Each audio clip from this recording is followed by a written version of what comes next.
We are learning more about the man who was shot and killed by Cincinnati police over this weekend. Tonight, new video of Jawari Porter's past run-ins with police. This video was taken at the former Horseshoe Casino in July of last year. You see Porter walking in an open area before punching and knocking down a woman. He also charges toward a security guard. Porter was charged with assault, but the case was dismissed. So how did Jawari Porter never actually face criminal charges despite his violent past? It all comes down to mental illness and his ability to not fully understand why he was in trouble in the first place.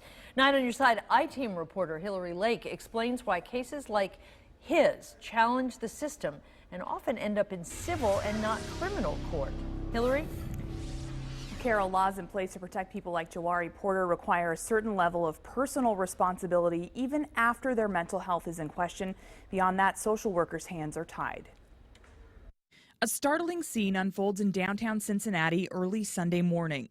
The Hamilton County prosecutor says this surveillance video shows Jawari Porter trying to stab Officer Anthony Brucato with a knife, forcing Brucato to shoot and kill Porter to defend himself. Porter was previously arrested in 2011 and 2015 for exposing himself and assault. He never faced charges in either case because a court found him mentally incompetent. So Porter ended up in probate court.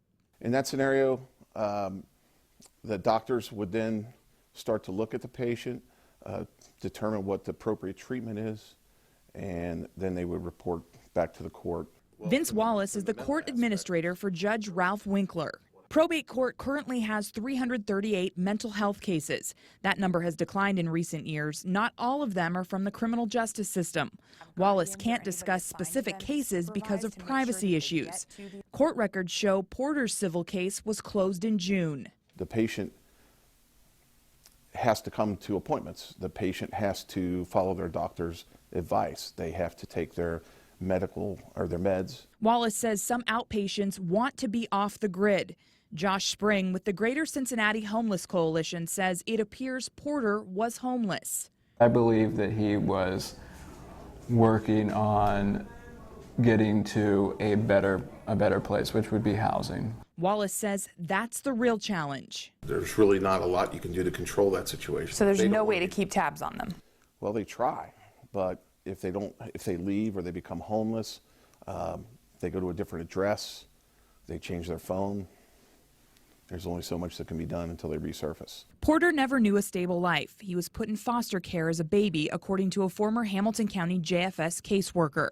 Pat Hanby tells me Porter was kind yet battled anger issues. He's sad Porter died, but he's not surprised his life ended like this. I also reached out to Greater Cincinnati Behavioral Health for this story. A spokeswoman says they won't comment on Porter's case. Back to you.